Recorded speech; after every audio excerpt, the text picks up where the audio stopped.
Thanks for joining me today as I discuss an important concept, the power of I want, I can, I do. Now, you've probably heard of the I do, we do, you do approach to instruction, which is a perfectly good approach to teaching students skills.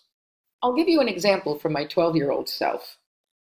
My dad, when I was 12, taught me how to use a protractor, and he used this approach.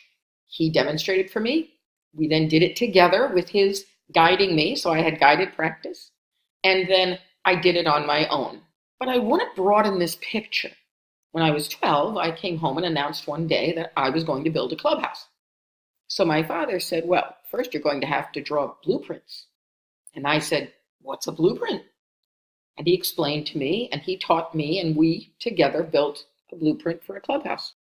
Now, when we had 2 stories, I said to him, well, we've got to build a ladder to get to the 2nd floor. And he said, a ladder? Let's build a staircase. And I said, a staircase? How do you build a staircase? He said, well, we're going to have to learn to use a protractor. And at that point, he taught me how to use a protractor. I believe that the action for learning does not emanate from the teacher. It comes from the student. So the I needs to be the student. In my work in designing learner-active technology-infused classrooms, I focus on the student as experiencing a feeling of, I want to do this, then a belief, I can do this, and then I do this, a sense of accomplishment. I believe that this captures the learning trajectory. So let's break it down. No one can make us learn. Our journey to learning begins with a desire. I want to learn. We find that real-world problems motivate students to want to learn. Let's look at some examples. It turns out that butterflies are becoming extinct because they're losing their habitat, and butterflies will only lay eggs on certain plants. So we present to 3rd and 4th graders the following problem. And students love it. They come in reporting that, I told my mom last night that we're going to save the butterflies.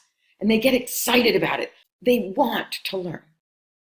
March Madness is probably the most famous basketball tournament around.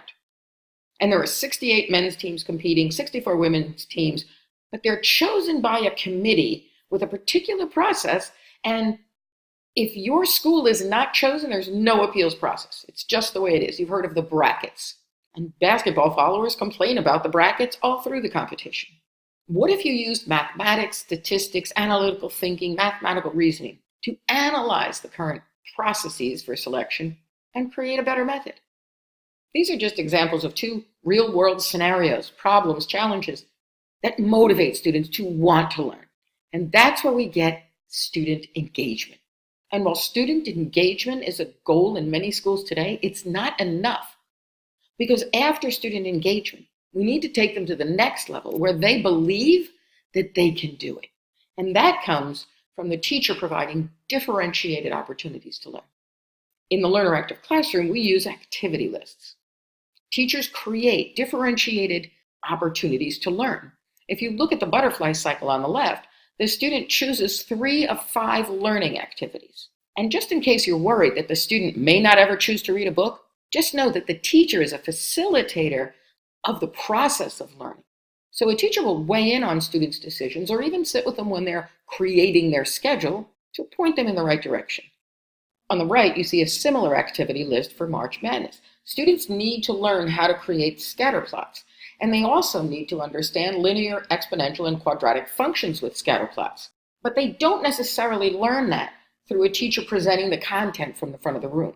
They learn it because they're motivated by the problem. They want to learn. They look here and they realize I can learn. There are all of these different opportunities, including attending a small group mini lesson with the teacher to listen to that lesson.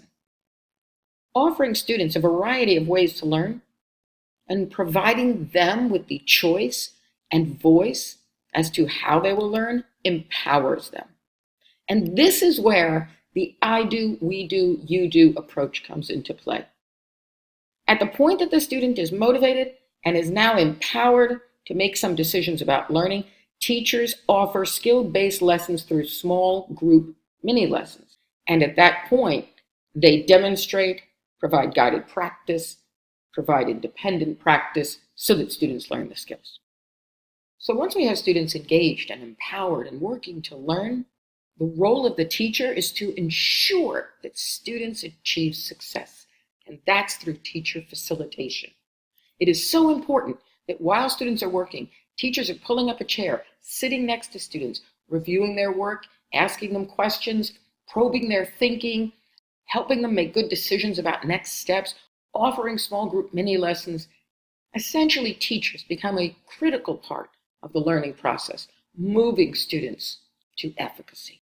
And an efficacious student is someone who can take on a challenge or a problem, believe that they can solve it, put a plan in place, and either solve it, or if they fail to solve it, figure out ways that they could work differently to solve it, or potentially to identify that the problem is unsolvable.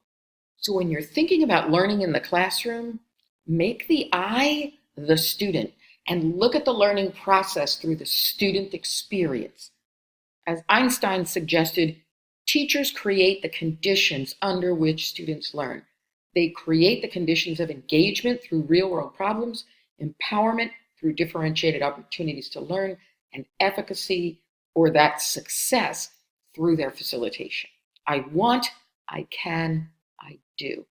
Let's make sure that all students experience that in classrooms. I've written about it in my series, Students Taking Charge. Well, I hope I've given you some food for thought. Go change the world.